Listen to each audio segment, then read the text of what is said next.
Est-ce qu'aujourd'hui notre processus démocratique ou pas, notre mode de gouvernance correspond à ce qu'il faudrait dans un monde en transition?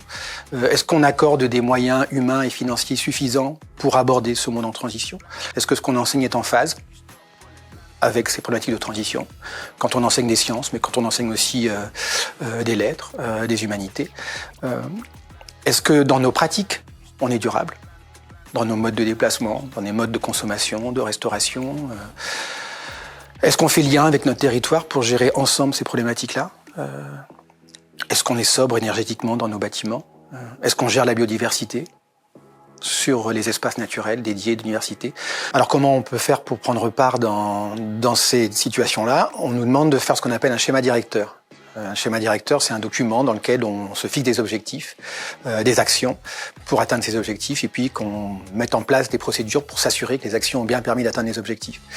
Et ça, on peut le faire très bien dans un bureau, avec un ordinateur, mais pour l'instant, en faisant ça, on n'aura sans doute pas changé notre façon de faire, notre façon de voir les choses. Comment changer en fait notre focale sur ce qui nous arrive et notre manière de faire? Eh bien, il y a un outil qui existe qui s'appelle la Convention. Alors la Convention, beaucoup de gens la connaissent par la Convention citoyenne pour le climat, qui a été faite il y a quelques années. Et là, c'était des citoyens tirés au sort qui ont travaillé à être formés sur les problématiques de la transition, du climat et de la biodiversité, et qui ont après proposé des mesures pour atténuer les problèmes et pour s'adapter aux changements à venir. Eh bien, l'idée, c'est de faire un peu pareil avec l'université. Alors là, on n'a pas tiré au sort des personnes. On a invité tous les directeurs de laboratoire, tous les directeurs de composantes, tous les directeurs de services, des enseignants, enseignants-chercheurs, personnel administratif qui étaient déjà impliqués dans la démarche et qui déjà, en tant que référents, accompagnaient un peu l'université sur ces projets-là, des étudiants, bientôt des entreprises, des organisations parties prenantes externes qui viendront aussi à la table. Et l'idée, c'est de rassembler ces personnes-là et de les faire cheminer. Alors, on dit de les faire partir en voyage, puisque la thématique, elle est un peu maritime.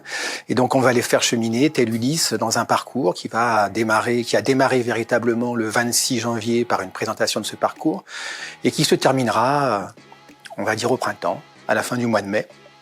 Dans ce parcours-là, il y aura des matinées où on va former, informer, sensibiliser l'ensemble de la communauté qui est réunie aux enjeux qui sont les nôtres. Alors les enjeux, je les ai déjà dit, les problématiques de réchauffement climatique, de dérèglement climatique, les problématiques de biodiversité, les problématiques de justice ou d'injustice sociale qui sont liées à ces changements climatiques et de biodiversité, et aux indicateurs qu'on pourrait mettre en œuvre et aux actions qu'on pourrait mettre en œuvre pour finalement assurer un monde viable, mais aussi désirable et durable.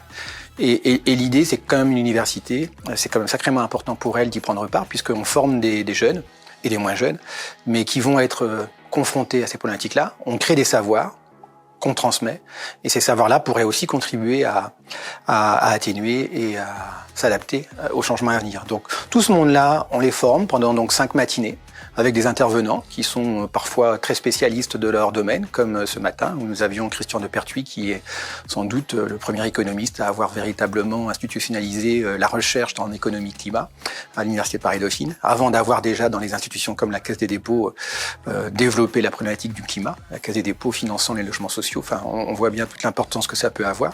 Donc lui nous exposait très clairement, me semble-t-il, ce qu'on appelle l'approche systémique, tout est lié. Et donc on peut travailler sur le carbone et sur le fait de rouler en voiture électrique, mais si à côté de ça on n'a pas travaillé sur les pollutions, sur la biodiversité, sur etc., on n'aura pas résolu le problème. Donc on va avoir plein d'experts qui vont venir le matin nous présenter la situation. Pourquoi pas aussi des pistes de solutions. Dans ces experts, on aura aussi des collègues, puisque en tant qu'université, on a des personnes qui font des recherches sur ces sujets-là, on a des personnes qui enseignent ces sujets-là, donc ils vont aussi prendre part et nous former collectivement.